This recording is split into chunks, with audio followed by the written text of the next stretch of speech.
Bombshell claims from a military whistleblower. UFO wreckage recovered by the U.S. kept classified by a secret government program for decades. Tonight, a world television exclusive you will only see on News Nation.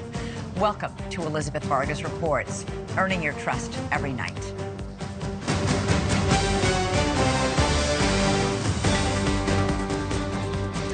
UFOs exist. The U.S. government found quite a number of them, and they are indeed of non-human origin. Those are the explosive allegations from a former intelligence officer tonight in a whistleblower complaint that the Inspector General is taking very seriously. 36-year-old Air Force veteran David Grush is exposing what he calls a top-secret military program that has reportedly found wreckage of fully intact UFOs. The government now calls them UAPs, or unidentified anomalous phenomena. For years, there have been whispers and rumors that the government had aircraft of non-human origin. This report is the first evidence it might be true. The Inspector General has called Grush's complaint urgent and credible. Tonight, we have a world television exclusive interview with the whistleblower in which he claims we not only have the aircraft, but the government has been keeping much of its secret from Congress and from the public. News Nation's senior national correspondent Brian Enton is here with the story, and this is a blockbuster. It is a blockbuster. It's really hard to wrap your mind around this. I've been working on this for the past couple of weeks. I'm still having a hard time processing all of it. Over the last couple of years, it sort of became mainstream to discuss UFOs. The government has released videos. They've acknowledged that we don't know what some of this stuff is out there that we have on camera, but this really takes it all to another level. For the very first time, the world is about to hear from a former high-level U.S. intelligence officer who says the government has some of the unidentified craft in its possession. He is revealing these exclusive details about the secret government program. We're all going against the wind. The wind's 120 knots from the west. Oh my gosh, dude. Wow. We have all seen these blurry videos of unidentified flying objects. Video evidence, if you will, that old tales of UFOs may not all be conspiracy theories. In recent years, Congress starting an official U.S. government Unidentified Aerial Phenomena Task Force, recently renamed the All-Domain Anomaly Resolution Office, or AARO. And now in a News Nation exclusive, David Grush, an Air Force veteran, former member of that task force, and veteran of the National Geospatial Intelligence Agency, is formally blowing the whistle on secrets he says no one has ever shared publicly before. You are one of the most trusted former intelligence officials in the U.S. defense and intelligence establishment. Yes, I was. You were trusted with the most intimate secrets. Yes. Grush sitting down with award-winning investigative journalist Ross Coulthart, who's reporting for News Nation and has spent years reporting on the UFO question. What conclusion did you come to at the end of your time on the UAP task force? The UAP task force was refused access to a broad crash retrieval program. When you say crash retrieval, what do you mean? These are retrieving non-human origin technical vehicles, call it spacecraft if you will, non-human, exotic origin vehicles that have either landed or crashed. We have spacecraft from another species. We do, yeah. How many? Quite a number. You're kidding. No. I thought it was totally nuts, and I thought at first I was being deceived. It was a ruse. People started confiding in me. They approached me. I have plenty of current and former senior intelligence officers that came to me, many of which I knew almost my whole career, that confided in me they were a part of a program. They named the program. I've never heard of it. And they told me, based on their oral testimony, and they provided me documents and other proof, that there was, in fact, a program that the UAP task force was not read into. Grush alleges the U.S. government has recovered non-human craft for decades. He's filed a whistleblower complaint saying he gave what he calls the classified proof to Congress and the intelligence community inspector general. News Nation has confirmed David Grush's credentials and resume. We've not seen or verified the alleged proof he says he's provided to investigators. He says he can't show us the proof for national security reasons. He also tells us he's not seen photos of the alleged craft himself, but has talked extensively with other intelligence officials who have. If you're right, if you're telling us the truth, everyone, the entire American public, has been lied to for decades. Yeah, there's a sophisticated disinformation campaign targeting the U.S. populace, which is extremely unethical and immoral. You are saying to the human race, for the first time, an official intelligence representative at a high level from the US government is saying publicly, we are not alone. We're definitely not alone. Absolutely, the data points empirically that we're not alone, yeah.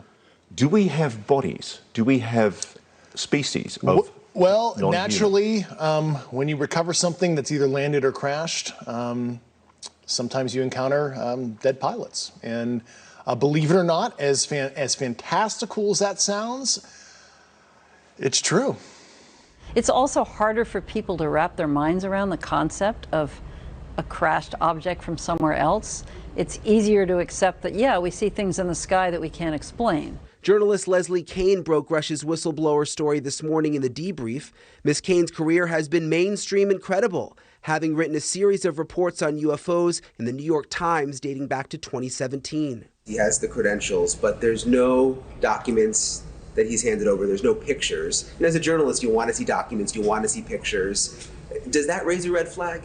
Not at all, Brian. I mean, you mean documents that actually describe the craft? Correct, yeah, like government documents, or to be able to see it for ourselves. Of course, don't we all want that? And the problem with that is all of that information is classified. You know, as we said in the story, everything that Grush told Congress and told the Inspector General of both the IC, the Intelligence Community Inspector General, and the Department of Defense Inspector General, all of that information is classified. In 2017, Kean reported exclusively in the New York Times that the Pentagon had a secret UFO program. 3 years later, the Pentagon confirmed her story. Her latest report is even more explosive, but Kean says she has multiple sources who back up Grush's story. I believe it because of all the sources I have who have told me the same thing. So who am I to doubt these very, very high-level people who have been inside these programs for decades, have done their work, and are all telling me the same thing? I mean, I don't think there's some kind of conspiracy among all these people who don't know each other to make something like this up. So I've got to be blunt about this. Yeah. You're not making this up. This is not a lie. No, absolutely not. Because everybody watching this right now is looking at your face. They're going, is this guy for real? I am for real. And I'm sitting here at great personal risk and obvious professional risk by talking to you today. And just within the last 10 minutes or so, the Pentagon has released a statement to News Nation about this report. They say to date, AARO has not discovered any verifiable information to substantiate claims that any programs regarding the possession or reverse engineering of extraterrestrial materials have existed in the past or exist currently. AARO is committed to following the data and its investigation wherever it leads. AARO, working with the Office of the General Counsel and the Air Force Office of Special Investigations, has established a safe and secure process for individuals to come forward with information to aid AARO in its congressionally mandated historical review. AARO's historical review of records and testimonies is ongoing and due to Congress by June 2024, and AARO welcomes the opportunity to speak with any former or current employee or contractor who believes they have information relevant to this historical review. And Elizabeth, we know that David Grush, he's filed that whistleblower complaint. He's been on the record under oath testifying to many of these things that he said in our report tonight. Right, and it's important to point out that this statement from the Pentagon, from AARO, Grush is alleging that this top secret program is keeping it a secret from AARO. So. Yeah, exactly. And if Grush is, what he's saying is true, you know, the spokespeople, all of those folks at that level wouldn't even know this was going on anyway. All right, I got to ask you, you know, he has a compelling story to tell. Very little of it seems like firsthand knowledge. Isn't he just repeating what somebody else has told him or somebody else has showed him? Yes. That is what he's doing, but he says he's talked to a number of people who are in very, very high-level positions. He also had basically the highest level of classified material information that he was able to receive. We went back and checked over, his history, all of his credentials. Check out completely. Unfortunately, there's in addition, a couple people have come forward publicly to vouch for him, people who are high-ranking. They have, and this article first came out this morning, and I think it's interesting that, there hasn't been any sort of effort to discredit what he has said either from the Defense Department. So interesting. So what happens, and have we had any reaction, by the way, from members of Congress who have been taking this seriously in the last couple of years? We've seen congressional hearings. We've seen NASA's hearing just about a week ago on UFOs or UAPs, whatever you prefer to call them. We've seen the DNI give a briefing to the White House on this. When we've been hearing whispers and rumors for years. I remember even former President Trump, when he was in office, sort of saying, oh my gosh, if you knew what I knew about UFOs. Yeah. So there's always been this intrigue. There has, and think about it, Elizabeth, if you go back 15 or 20 years, if we were sitting here talking about UFOs, people would think that we were nutty. Now it's gotten to the level of where it is somewhat accepted because the government has come forward to a certain extent and acknowledged that there are these videos that exist. The Navy has released the videos themselves and said, we're not sure exactly what this is that we're seeing. Of course, what Gresh is saying really just sort of takes it to the next level. Boy, it sure does. It's almost impossible to believe. All right, Brian Nenton, thanks so much.